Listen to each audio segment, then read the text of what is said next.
Cancer is a terrible, terrible disease. It's a rotten disease, and there's no easy way of saying it's going to be a good trip.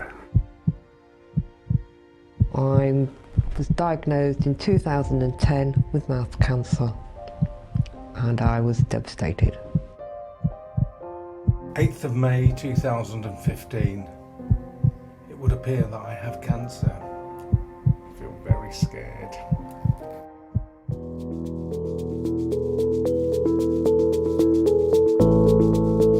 Hey, thanks everybody for coming. Just for the ones who don't know me, I was diagnosed just over 5.5 years ago. This is something for 5.5 years I've been wanting to put on, and to see so many people here, it's fantastic. I worked for a charity clearing landmines in Asia and Africa, obviously with some considerable success because I found the very thing we were looking for.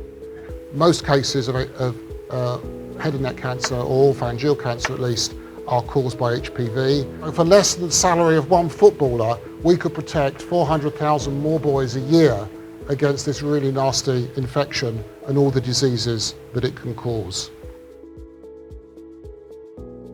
I lost all independence, and as a consequence, I lost my confidence. Recovering from radiotherapy is like a slow, slow walk. I have received all my news alone, telephonically. I've had all my operations away from home. So I've had to develop my own way of coping.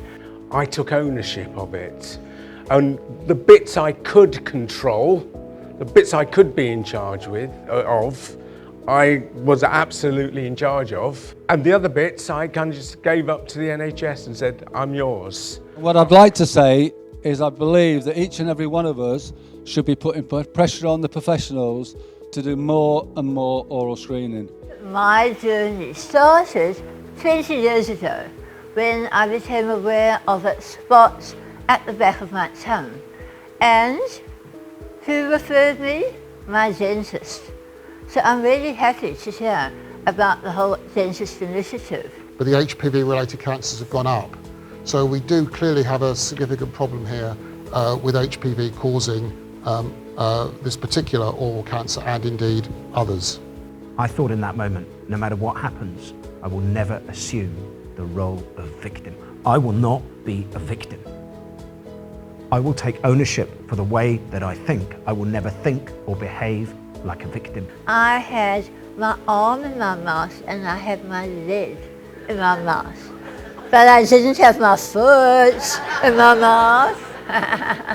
We do have to be able to laugh at ourselves and the irony of life. And if you are ever struggling to find something to make you laugh, just look at the people around you.